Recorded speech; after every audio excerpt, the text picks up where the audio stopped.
کیا روس اور چین نئے سامراج ہیں؟ یہ عام طور پر آج کل سوال کیا جاتا ہے، اور اس میں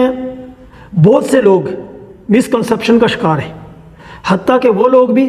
جو سوشلزم کا نام لیتے ہیں، لیکن جب روس اور چین کی باری آتی ہے تو ان کو بھی وہ سامراجی ملک کہتے ہیں۔ بنیادی طور پر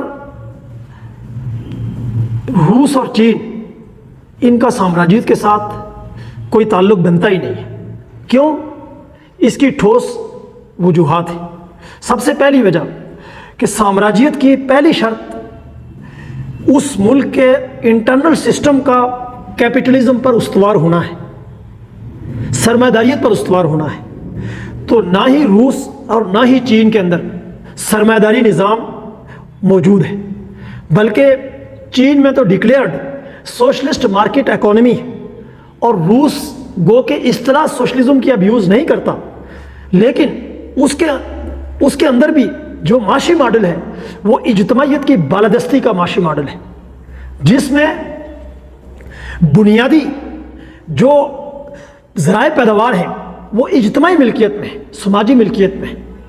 اور اس کے تحت ایک خودکار نظام کے تحت وہاں کا خود کفیل نظام موجود ہے۔ تو پہلی شرط ہی سامراجیت کی پوری نہیں ہو رہی کہ انٹرنل سسٹم وہ اجتماعیت کی بالادستی پر مبنی سوشلسٹ مارکیٹ اکانومی کا ماڈل ہے، جس کا کیپٹلزم سے کوئی کمپیریزن نہیں ہے۔ تو جب تیماریت، سامراجیت، امپیریلزم کی جو بنیاد ہے وہ کیپٹلزم ہی ہے، جب وہ کیپٹلزم بھی وہاں پر نہیں ہے تو وہ پھر سامراجی ملکیوں کر ہوئے۔ پہلی بات۔ دوسری بات یہ ہے، اگر ہم ہسٹری کو دیکھیں، 1917 میں روس کا سوشلسٹ انقلاب آیا، اور 1949 میں چین کا سوشلسٹ انقلاب آیا، اور یہ روس کے انقلاب کو آج 100 سال سے اوپر کا عرصہ ہو گیا ہے۔ چین کے انقلاب کو بھی آج یہ ہے کہ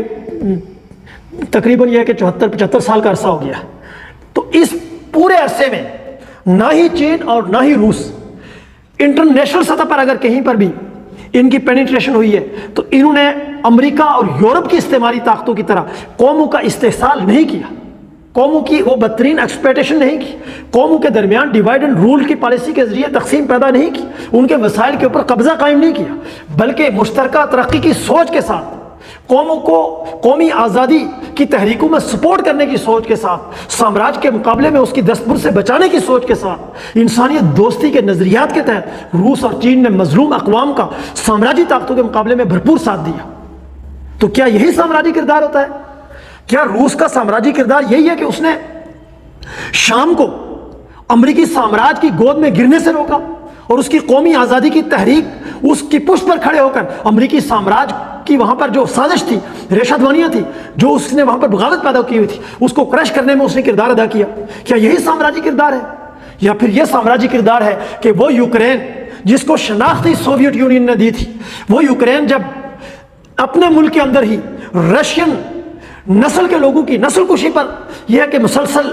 عمل پیرا تھا، اور پھر اپنے ملک کو، اپنی دھرتی کو روس کے خلاف امریکی سامراج اور مغرب کے بھیڑیوں کی سازشوں کی آماجگاہ بنانے کے در پہ تھا، تو اس کو کاؤنٹر کرنے کے لیے اگر اس نے اسپیشل آپریشن کیا تو کیا یہ سامراجی کردار ہے؟ چیزوں کو بلیک اینڈ وائٹ میں دیکھنے والے، کٹ جو ایک سوچ رکھنے والے جامد ذہن ہیں وہ تو یہ کہہ سکتے ہیں، لیکن جو لوگ چیزوں کو یہ ہے کہ ٹائم اینڈ سپیس میں، سوشو اکنامک کانٹیکس میں اور بہتے ہوئے دھارے کے اندر جا کر دیکھیں گے تو وہ اس نتیجے پر پہنچیں گے کہ دونوں کے ایکٹ کے اندر زمین آسمان کا فرق ہے۔ تو روس اور چین، پھر یہ کہا جاتا ہے جی کہ چین اور یہ جو روس ہے، یہ جو انٹرنیشنل سطح پر جاتے ہیں، جو اگریمنٹ کرتے ہیں قوموں سے، تو وہ تو یہ ہے کہ کیپٹلزم کے اصولوں کے تحت کرتے ہیں۔ بھائی سوال یہ ہے کہ جب دنیا میں جو آرڈر چل رہا ہے، معاشی آرڈر، وہ کیپٹلزم کا آرڈر چل رہا ہے، ابھی سوشلسٹ معاشی آرڈر دنیا پر امپلیمنٹ ہی نہیں ہوا ہے۔ تو اب مارکس نے تو یہ کہا تھا، اس کا تو یہ ویژن تھا کہ آنے والے کم و بیش 500 سالوں میں دنیا کمیونزم سے ہمکنار ہوگی، تو ابھی تو 200 سال بھی نہیں ہوئے، اور وہ آئیڈیل سٹیج پہلے منزل پر نہیں ہوگی۔ سرمایہ داری نظام میں جو غیر ہموار ترقی کا اصول ہے، اس کے تحت سوشلسٹ انقلاب بھی یہ ہے کہ وہ ہر ملک کے جو گراؤنڈ ریئلٹیز ہیں اور اس کی جو سماجی ترقی ہے اس کی سطح کے اعتبار سے ان کا پیمانہ مختلف ہوگا، اور وہ گریجولی اس ٹرانزیشنل پیریڈ میں عبوری دور میں آگے بڑھیں گی. داخلی طور پر معاشی اعتبار سے جدید انڈسٹریلائزیشن اختیار کرنا اور ساتھ ہی ساتھ قومی خود کفالت حاصل کرنا اور اس کی بنیاد کے اوپر انٹرنیشنل سطح کے اوپر جو ایک معاشی آرڈر چل رہا ہے کیپٹلزم کا اس کے اندر ہی سوشلسٹ ممالک کا اپنے لیے سپیس بنانا، یہ ان کی اسٹریٹجی ہے. جب سپیس بنے گی تو کس کی سپیس کٹے گی؟ سامراجی طاقتوں کی، امریکہ اور یورپ کی. جب ان کی سپیس کم ہوگی اور سوشلسٹ ممالک کی سپیس بڑھے گی تو یہی چیز ایک وقت میں آ کر کوالٹیٹیو چینج میں کنورٹ ہوگی، اور کوالٹیٹیو چینج جب آئے گی تو پھر ورلڈ اکنامک آرڈر ہے وہ بھی چینج ہوگا. اور وہ اکنامک آرڈر جب یہ ہے کہ سوشلسٹ اکنامک آرڈر سے ریپلیسڈ ہوگا تو پھر آپ شکوہ کر سکتے ہیں کہ چین اور روس اور یہ جو سامراج دشمن ممالک ہیں، آیا یہ ممالک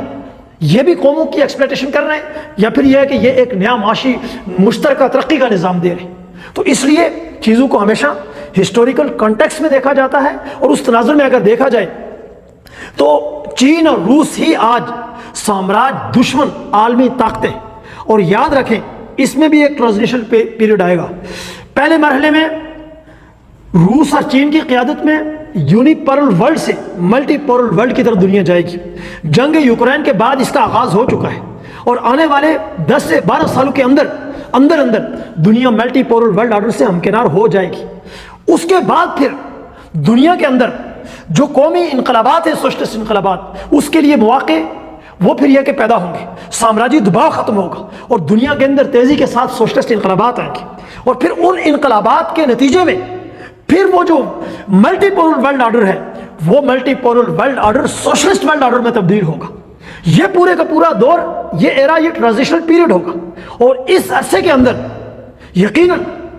جو ملک سوشلزم کا جدید ترین ماڈل اڈاپٹ کرے گا وہی ملک پھر سوشلسٹ ورلڈ آرڈر میں بھی انسانیت کی قیادت کرے گا. اور ہمارا یہ عہد ہے، ہمارا یہ ویژن ہے اور ہمارا یہ عزم ہے کہ یونائٹڈ پاکستان کے پلیٹ فارم سے شاہ ولی اللہ کے فلسفے اور فکر پر ہم جو